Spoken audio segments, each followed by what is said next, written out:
columns are going to be f dash, f, and f prime, or the primitive. Okay. We've got the derivative over here. I've got the primitive over here. Yeah, I suppose we could have, yeah, whichever you like is fine. I see what you mean. And I'm going to need 2 rows after this.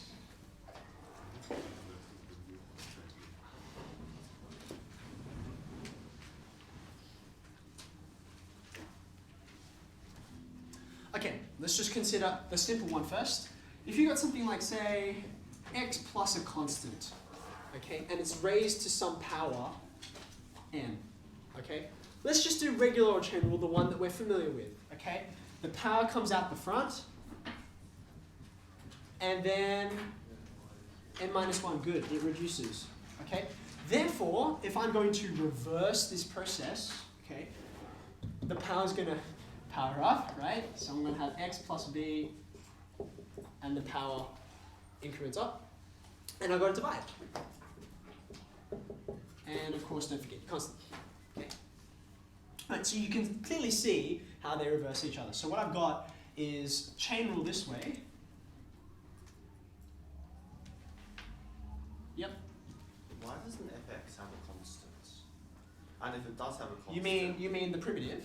No, the original function. This one? Yes. And if we add a constant to that, doesn't that mean the next one has even more different ways? Yes, that's right. So this is my starting point, right? So this is what I'm defining. Okay. So I could define this as anything I like. This is what I'm interested in. Because if you have a constant there, it can be yeah, it's gonna become a constant times x. Infinity times infinity now, instead of just infinity functions. So this is not my starting point. This is my starting point. Okay? Start here.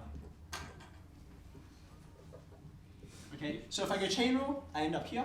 If I go reverse chain rule, this is what I get the primitive.